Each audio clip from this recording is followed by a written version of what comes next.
પાટણ નગરપાલિકા ચૂંટણીમાં ward number 9માં આમ આદમી પાર્ટીના ઉમેદવારો મેદાનમાં। જીતેગા ભાઈ જીતેગા, ઝાડુવાળા જીતેગાના નારા સાથે પ્રચાર તેજ। પાટણ નગરપાલિકા સ્થાનિક સ્વરાજની ચૂંટણીને લઈને રાજકીય માહોલ ગરમાયો છે। ત્યારે ચૂંટણી મતદાન કરવાના છેલ્લા દિવસોમાં વોર્ડ નંબર 9માં આમ આદમી પાર્ટીના ઉમેદવારો દ્વારા પ્રચાર અભિયાનને તેજ બનાવવામાં આવ્યું હતું। લોકલાડીલા અને જનહિતના મુદ્દાઓ સાથે આમ આદમી પાર્ટીના ઉમેદવારો લોકો વચ્ચે પહોંચી સમર્થન મેળવી રહ્યા હતા। પાટણ નગરપાલિકા ચૂંટણીમાં વોર્ડ નંબર 9માં આમ આદમી પાર્ટી તરફથી ઉમેદવાર તરીકે પાટણ શહેર પ્રમુખ ઉત્તમ ડોડિયા, કૌસરબાનુ શેખ, સંગીતાબહેન પ્રજાપતિ અને સંજય પટણી ચૂંટણી મેદાનમાં છે। ઉમેદવારોએ વિસ્તારના મતદારો સાથે મુલાકાત કરી વિકાસના પ્રશ્નો, મૂળભૂત સુવિધાઓ અને પારદર્શક વહીવટના મુદ્દાઓને પ્રાથમિકતા આપવાની ખાતરી આપી હતી। પ્રચાર દરમિયાન તમે અમોને મત આપો અને અમે તમને કામ આપીએ જેવા સૂત્રો સાથે લોકોમાં ઉત્સાહ જોવા મળ્યો હતો। કાર્યકરો અને સમર્થકો દ્વારા ઘેરે ઘેરે સંપર્ક અભિયાન હાથ ધરવામાં આવી રહ્યું હતું। આમ આદમી પાર્ટીના આગેવાનોએ જણાવ્યું હતું કે વોર્ડ નંબર 9ના વિકાસ, સ્વચ્છતા, પાણી, રસ્તા અને જનસુવિધાઓ માટે લોકો આ વખતે પરિવર્તન તરફ આગળ વધી રહ્યા છે અને મતદારોનો સારો પ્રતિસાદ મળી રહ્યો હતો। પરેશ ઝાલા, બ્યુરો ચીફ, જય હિન્દ એક્સપ્રેસ ન્યૂઝ, પાટણ। આમ આદમી પાર્ટીના સ્ટાર પ્રચારક શનિભાઈ, રવિભાઈ, પ્રતિક તથા વોર્ડ નંબર 9ના ઉમેદવાર સંગીતાબેન, કૌસરબાનુ તથા ખાટીવાડા વિસ્તારના તમામ ભાઈઓ બહેનો આપ સૌનું હાર્દિક સ્વાગત કરું છું।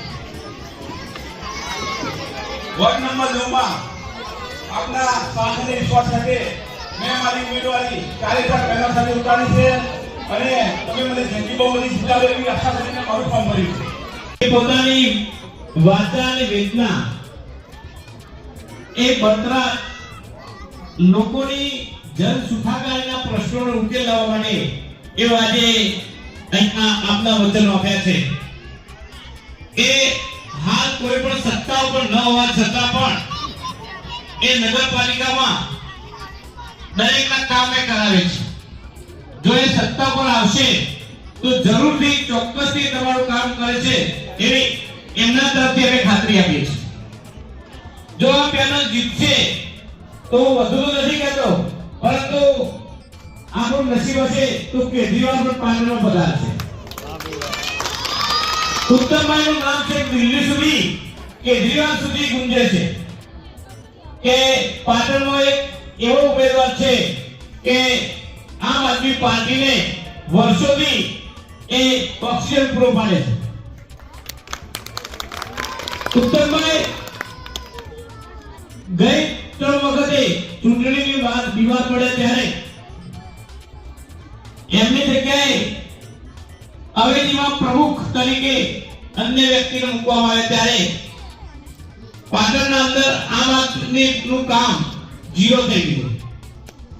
પરંતુ આમ આદમી પાર્ટી દિલ્હીથી વિચારવું પડ્યું કે ઉત્તમભાઈ હશે તો જ આમ આદમી પાર્ટીનું કામ અને સંગઠન થશે અને ફરીથી ચાલુ સાલે ઉત્તમભાઈને શહેર પ્રમુખ તરીકે વરણી કરવામાં આવી છે।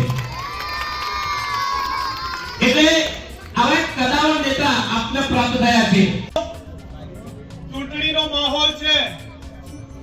જેમ શનિભાઈએ કહ્યું કે ભારતીય જનતા પાર્ટી, કોંગ્રેસ, આમ આદમી પાર્ટી અન્ય અપક્ષમાં પણ કોઈ ઊભું હોય તમારા જોડે વોટ માંગવા આવશે, પણ તમારા આગળ તમે જે ચૂંટીને લાવ્યા છો, જે ઉમેદવારને, જે પાર્ટીને, તમારા વોટનું કામ કેટલું કર્યું છે એ તમને ખબર છે। મેં માતા કી ભારત માતા કી। નમસ્કાર મિત્રો, ચૂંટણીનો માહોલ છે। ચૂંટણીના માહોલની અંદર ભાજપ, કોંગ્રેસ, આમ આદમી પાર્ટીના દરેક લોકો તમારી સાથે મત માંગવા આવશે। ઘણા લોકો તમારી જોડે મત માંગીને ગયા હશે, ઘણા લોકોએ તમને વચન આપ્યા હશે, વાયદા કર્યા હશે। અને હમણાં હું અહીંયા આવતો હતો ત્યારે બહાર કોંગ્રેસની સભા જોઈ મેં, અને કોંગ્રેસની સભાની અંદર 50 બાઈકો હતા, એટલે સ્થાનિક લોકો ત્યાં નથી, ત્યાં બહારના લોકોને લાવીને મીટિંગ કરવામાં આવે છે। સાચી વાત કે ખોટી વાત? મિત્રો, જ્યારે જે ઉત્તમભાઈ આપણે વાત કરી પટણી સમાજના લોકોની જ્યારે લારીઓ, અમે ઘણીવાર વિડીયો જોતા હોઈએ છીએ ફેસબુક ની અંદર, ઇન્સ્ટાગ્રામ ની અંદર, કે લોકોની લારીઓ જે શાકભાજી લાયેલા હોય, જે ફ્રૂટ લાયેલા હોય, રોડ ઉપર ફેંકી અને